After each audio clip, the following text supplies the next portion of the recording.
Hare Krishna. So every year, this is like a bit of a bookmark, this particularly auspicious day where Srila Prabhupada has left our presence, where we can reflect upon what we've really achieved in the last year since we were all here for celebrating Srila Prabhupada's most auspicious presence on this planet.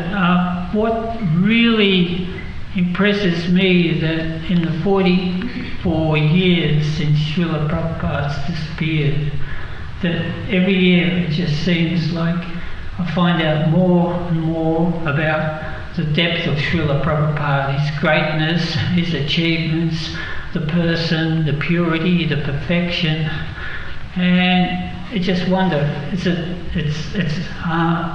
is the definition of unlimited. So I'm sure next year that there'll be something else which will also completely astound me about Srila Prabhupada. I have no doubt of that. I just want to talk about this morning's film. It was really awesome, very touching.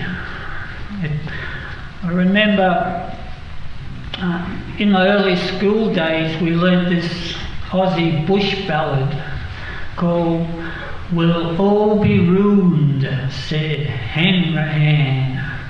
And this bush ballad is set outside a church before Mass with all these cockies in their drysabones and hats standing around the church, and Hanrahan's making his prophetic speech. We'll all be ruined, it's a drought and we're all not going to survive.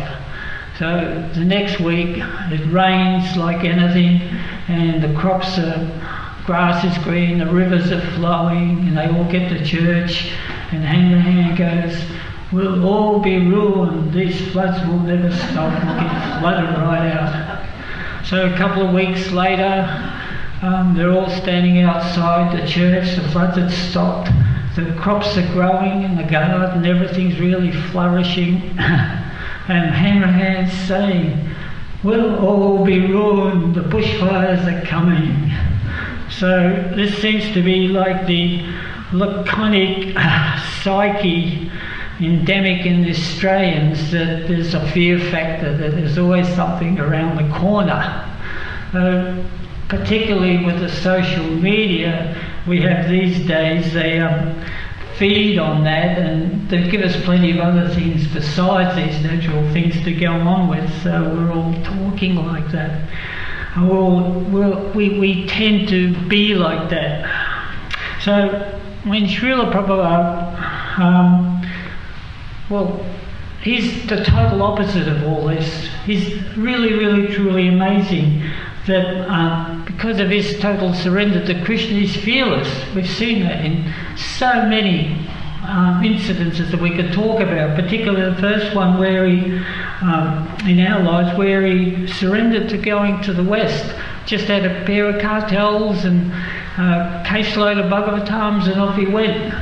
Bhagavat Prabhu was saying how hard it was, but his dependence on Krishna, he persisted. In the film it said that he chanted under that tree in Tompkins Square Park for 3 hours, 2 to 5. There was nothing, just a pair of cartels, just a holy name. And that was alone enough in itself to start the whole beautiful movement that we have now. At the start of that movie, there was that lovely song that brought back memories from that LP, Change of Heart, which we used to sell prolifically on the streets and to everybody, where Michael Cassidy sang that song.